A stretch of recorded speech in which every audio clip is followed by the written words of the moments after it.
तो चलिए बढ़ते हैं आज की कहानी की ओर। दोस्तों, मेरा नाम विनोद कुमार जोशी है और मैं काठमांडू का रहने वाला हूँ। दोस्तों, ये घटना मेरे साथ आज से काफ़ी दिनों पहले हुई थी। मुझे ठीक से तो याद नहीं है, लेकिन उस वक्त मेरी उम्र शायद 23 साल की थी और उस दिन मैं अपने बुढ़े दादा को गांव छोड़ने के लिए गया हुआ था और मेरा वापस शहर में लौटना भी काफ़ी ज़रूरी था, क्योंकि शहर में आज मेरे लिए काफ़ी ज़रूरी काम था, जिस कारण मैंने रात वाली बस ज्वाइन करना बेहतर समझा। उस वक्त कड़कड़ाती ठंड का माहौल था, जिस वजह से मैं अपनी कंबल ओढ़ते हुए गांव के मेन बस स्टैंड पर पहुंचा तो मुझे पता चला कि आज बस स्टैंड पर बस नहीं पहुंच पाएगी और उसका मुख्य कारण था टूटी हुई सड़क का रिपेयर होना, जिस वजह से बस आज उस जगह पर नहीं पहुंचने वाली थी जिस जगह पर मैं खड़ा होकर बस का वेट कर रहा था। हालांकि उस वक्त मैं अकेला ही बस का वेट नहीं कर रहा था, मेरे अलावा 3 और लोग भी मौजूद थे वहां पर। लेकिन जब पासी के दुकानदार के द्वारा बताया गया कि आज बस स्टैंड पर बस नहीं पहुंचेगी, तो हम तीनों वहां से निकल गए और एक पीपल के पेड़ के नीचे पहुंच गए। दरअसल उसी पीपल के पेड़ के नीचे एक बड़ा सा चबूतरा बना हुआ था और शायद उसी जगह पर बस भी पहुंचने वाली थी। तभी हमें बस के हॉर्न की आवाज़ सुनाई दी। उस वक्त रात के लगभग 9 बज रहे थे और सर्दियों के मौसम में इस वक्त लोग अपनी कंबल ओढ़कर बेड पर आराम कर रहे होते हैं और उस गांव के सारे लोग भी इस वक्त एक गहरी नींद का मजा ले रहे थे। सिर्फ मेरे अलावा 2 लोग ऐसे थे जो इस कड़कड़ाती ठंड में परेशानियों का सामना कर रहे थे।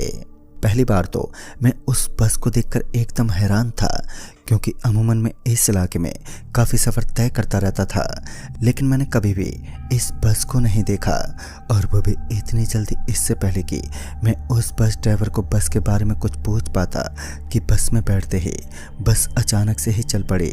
ड्राइवर का व्यवहार थोड़ा ख़राब तो लग रहा था, लेकिन उसकी हरकतों पर मैंने कुछ खास ध्यान नहीं दिया और अपने साथ बैठे गांव के दोस्त के साथ गप्पे लड़ाने लगा। तभी उसने बताया कि वह काठमांडू से झींगर की तरफ रवाना हुआ है, क्योंकि कल ही उसी के इलाके में उसके एग्ज़ाम होने वाले हैं।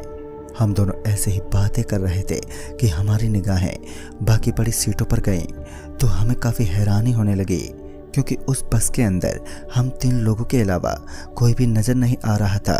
और जब हम तीनों बस के अंदर पहुंचे थे तो हमने भी ध्यान नहीं दिया था कि बस के अंदर और कोई भी मौजूद है या फिर नहीं। बस को पूरी तरीके से खाली देखकर मैं इस बारे में ड्राइवर से पूछना चाहता था, जिस कारण मैं अपनी सीट से उठा और ड्राइवर के पास जाने लगा। लेकिन मेरे गांव वाले दोस्तों ने कहा कि अरे भाई साहब, हमें क्या मतलब, चाहे बस में कोई सवारी हो या फिर ना हो, हमें तो बस अपने गांव जाना है। बाद में मैंने भी उस ड्राइवर से ना पूछना ही ठीक समझा और फिर मैं उन दोनों के साथ इधर उधर की बातें करने लगा। तभी वो बस एक ऐसे रास्ते पर पहुंची जहां का पूरा रास्ता एकदम सुनसान पड़ा था।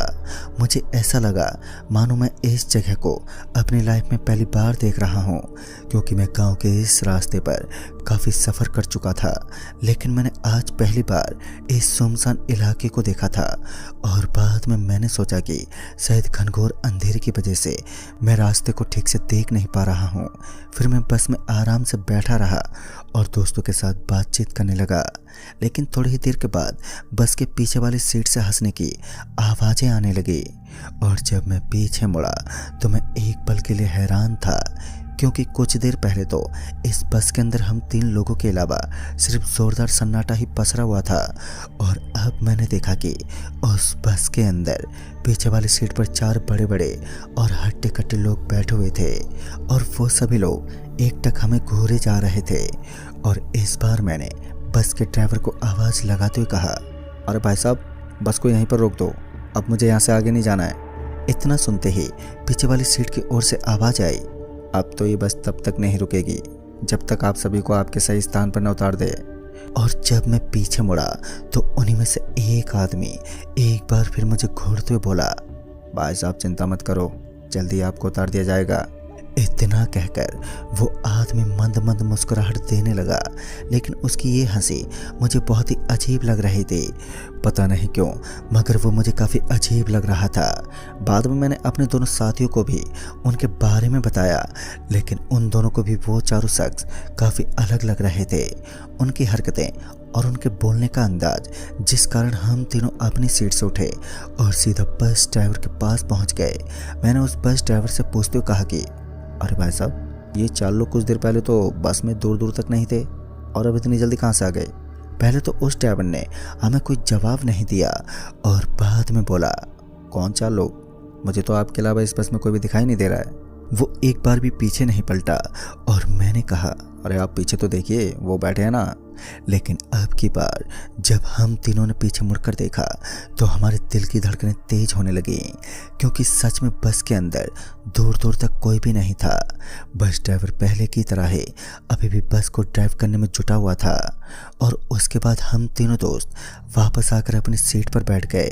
लेकिन अब हमें उस बस के अंदर कुछ ना कुछ तो गलत लग रहा था, क्योंकि उस ड्राइवर ने बिना देखे ही सब कुछ बता दिया था कि बस के अंदर हमारे अलावा कोई भी मौजूद नहीं है। मुझे तो उस बस ड्राइवर पर भी शक होने लगा था। एक तो बस के अंदर ड्राइवर के अलावा कंडक्टर भी मौजूद नहीं था और ऊपर से बस के अंदर हो रहे ये छोटे मोटे हादसे किसी घटना की तरफ इशारा कर रहे थे। और तभी मेरे फ़ोन की रिंग बजने लगी और जब मैंने फ़ोन देखा तो मेरे फ़ोन पर अंकल थे जो उसी गांव में रहते थे। तभी अंकल ने बताया कि मेरा कुछ सामान घर पर ही छूट गया है, जिस वजह से वह मुझे अपना सामान देने के लिए बस स्टैंड पर पहुंचे। तो पता चला कि वो वहां पर नहीं था। उसके बाद अंकल ने मुझसे पूछते हुए कहा कि बेटा, यहाँ से गुजरने वाली उस समय की बस तो मेरी आंखों के सामने से गुजर चुकी थी। उन्हें समझ नहीं आ रहा था कि आखिर मैं किस बस के अंदर पहुंच गया हूं। फिर मैंने उन्हें पूरी बात बताई कि मैं इस वक्त किस बस के अंदर सफ़र कर रहा हूं। मेरी बातें सुनकर मेरे अंकल मुझ पर भड़कते हुए बोल पड़े, बे पागल है क्या? तुझे पता भी है कि वह बस कहाँ जाएगी? इतने में ही मेरा फ़ोन मेरे हाथों से छूट गया और वो नीचे गिर पड़ा। और नीचे गिरने की वजह से मेरा फ़ोन पूरा कचूमर सा बन गया और उसके बाद मेरा फ़ोन स्विच ऑफ हो गया। मैंने अपने फ़ोन की दशा देखी तो मैंने देखा कि अब मेरा फ़ोन पूरी तरीके से टूट चुका है। लेकिन मुझे इतना दुख नहीं था, क्योंकि वह काफ़ी पुराना होने के साथ साथ काफ़ी बोरिंग भी लगने लगा था। खैर बाद में मैंने अपने साथ सफ़र कर रहे दोस्त का फ़ोन लिया और अपने अंकल को फ़ोन किया। फ़ोन लगाने के बाद उन्होंने मुझे जो बताया उसे सुनकर मेरे रोंगटे खड़े हो गए। दरअसल उन्होंने बताया कि इस वक्त मैं जिस बस के अंदर सफ़र कर रहा हूँ वह बस वीरान पड़े जंगल के अंदर से गुजरते हुए ऐसी जगह पर पहुँचने वाली है जहाँ से बचकर निकलना किसी भी इंसान के लिए आसान नहीं होता। मैं अपने अंकल की बातों को काफ़ी गौर से ही सुन रहा था कि उन्होंने मुझे बताया कि उस बस के सामने की तरफ अगर लाल लाल रंग का बड़ा सा एक धब्बा लगा हुआ है तो ये समझ लेना कि अब तुम मौत के दूसरे दरवाजे के पास पहुंच गए हो, जहां से बचकर निकलना तुम्हारे लिए आसान नहीं है। और तभी मैंने अपनी नज़रें बस के सामने वाले कांच की तरफ गड़ाई तो अंधेरे में मुझे कुछ साफ साफ दिखाई नहीं दिया, जिस वजह से मैंने फ़ोन की टॉर्च को ऑन किया और बस के सामने की तरफ देखने लगा। और फिर देखने के बाद तो मेरे तो रोंगटे ही खड़े हो गए, क्योंकि अब मुझे विश्वास हो चुका था कि ये तो वही बस है जिसके बारे में अंकल बता रहे हैं। उस बस के आगे वाले कांच के ऊपर एक बहुत ही बड़ा लाल धब्बा लगा हुआ था, जो इस बात को साबित कर रहा था कि यह बस कोई नॉर्मल बस नहीं है। फिर मैं उस बस से नीचे उतरने का कोई बहाना ढूंढने लगा। इससे पहले मैंने उन दोनों दोस्तों को भी यह सब बातें बताई कि यह बस बिल्कुल ठीक नहीं है। और फिर हम तीनों उस बस से जल्द से जल्द नीचे उतरना चाहते थे। फिर मैंने उस ड्राइवर को आवाज़ देते हुए कहा, अरे भाई साहब, ज़रा बस तो रोक दो, मुझे काफ़ी ज़ोर से बाथरूम लगी है। लेकिन मेरी बातों का शायद उसके ऊपर कोई फ़र्क ही नहीं पड़ा। मैं उसके पास जाकर भी चिल्लाता रहा, लेकिन उसने बस को नहीं रोका। और मैं इस बात को अच्छे से जानता था कि अगर मैंने ड्राइवर के साथ छेड़खानी की तो फिर वह मुझे बस से नीचे फेंक देगा, और मैं तो यही चाहता था। फिर थोड़ी ही देर के बाद उस ड्राइवर के कंधे पर अपना हाथ रखा और उसे बोलने लगा, भाई साहब ज़रा बस रोको। लेकिन इस बार तो गजब ही हो गया, क्योंकि जब मैंने उसके कंधे पर अपना हाथ रखा तो उस ड्राइवर का हाथ उसके कंधे से एकदम से कट गया और वो नीचे गिर पड़ा। और फिर वह ड्राइवर मुझे अपनी भयानक निगाहों से एकदम से देखने लगा। वह मुझे लगातार घूरे जा रहा था और मैं उसकी निगाहों से काफ़ी ज़्यादा डरता हुआ पीछे खिसकने लगा। यह नज़ारा मेरी ज़िंदगी का सबसे भयानक और डरावना नज़ारा था, जिसे देखने के बाद मेरा दिल अब दहल चुका था, क्योंकि मैंने देखा कि उस ड्राइवर का पूरा चेहरा एकदम सफ़ेद था सबसे डरा देने वाली बात तो ये थी कि उसकी आंखों के अंदर एक लाल लाल तेज डरावनी रोशनी चमक रही थी। चलती हुई बस के अंदर भी वह बस ड्राइवर अपनी सीट से उठा और हमारी तरफ बढ़ने लगा। यह खतरा इस कदर हमारी तरफ बढ़ रहा था मानो आज हमारी मौत निश्चित है। फिर मैंने उन दोनों दोस्तों को अपने साथ चलती हुई बस से नीचे कूदने का इशारा किया और हमें ना चाहते हुए भी उस भागती हुई बस के अंदर से नीचे कूदना ही पड़ा। मुझे तो लग रहा था कि इस बस से नीचे कूदने के बाद शायद से मेरे हाथ और पैरों की हड्डियां टूटने वाली थीं। बाद में मैंने सब कुछ भुला सा दिया और मैं नीचे कूद गया। जब मैं बस से नीचे कूदा तो अपने उन दोनों साथियों के साथ एक वीरान पड़ी खंडर सी जगह पर पहुंच गया जहां चारों तरफ कच्चे मकान बने हुए थे। लेकिन हमें समझ ही नहीं आ रहा था कि आखिर हम इस जगह पर कैसे पहुंच गए।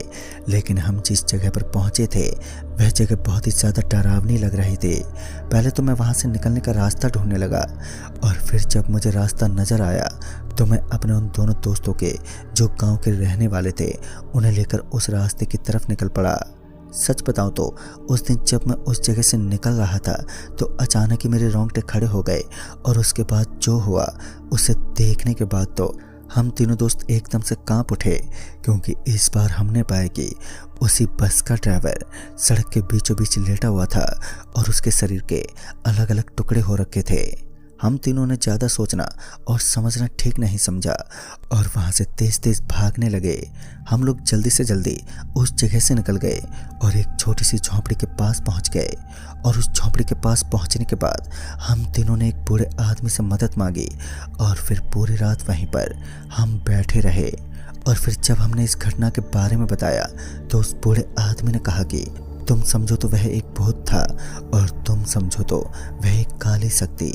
अब वह बूढ़ा आदमी हमें उसके बारे में बताना क्यों नहीं चाहता था ये तो हमें भी नहीं पता था। लेकिन दोस्तों उसके तुरंत बाद से मैं रात में कभी भूलकर भी बस में जाने की हिमाकत नहीं करता। तो दोस्तों इस कहानी में बस इतना ही। कहानी आपको पसंद आई हो तो लाइक शेयर ज़रूर करें और साथ ही हमें कमेंट बॉक्स में ज़रूर बताएं। तब तक के लिए बाय एंड टेक केयर।